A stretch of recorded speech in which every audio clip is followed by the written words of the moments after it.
To take action against the profoundly destructive impact that climate change is already having on our environment, on human health, and on our infrastructure, the US has set a goal to reach net zero carbon emissions by 2050.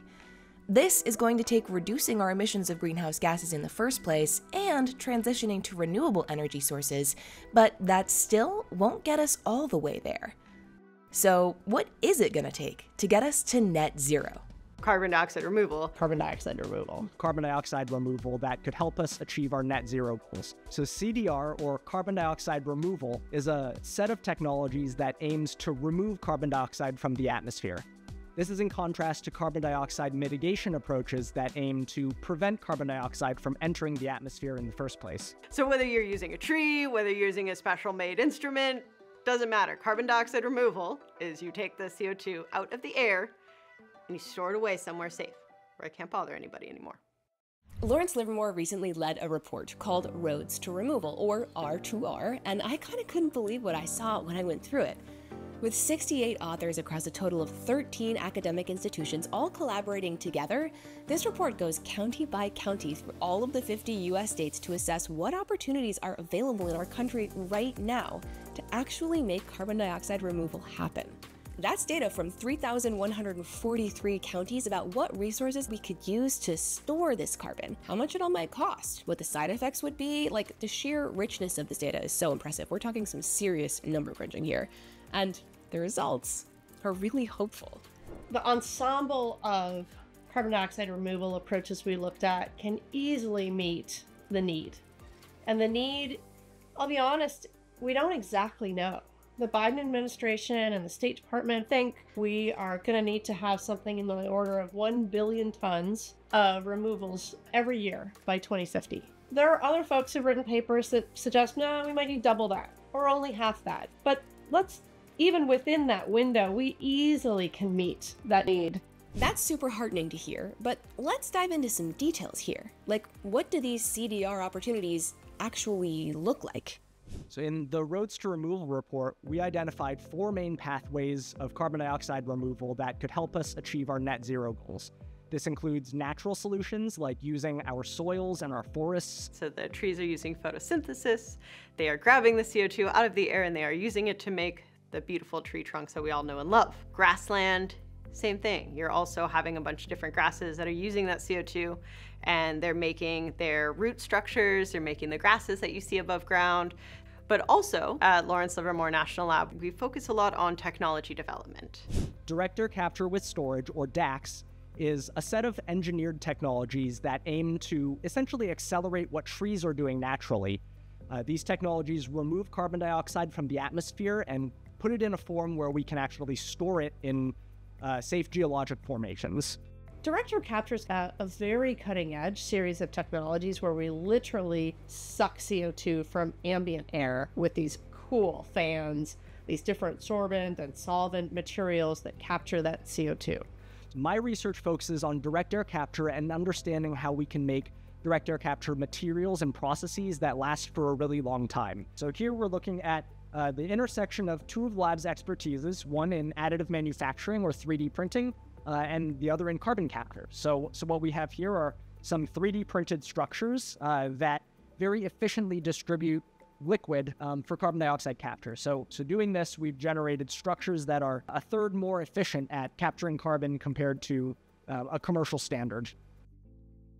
And last on the list of carbon dioxide removal strategies identified by the Roads to Removal report is bikers.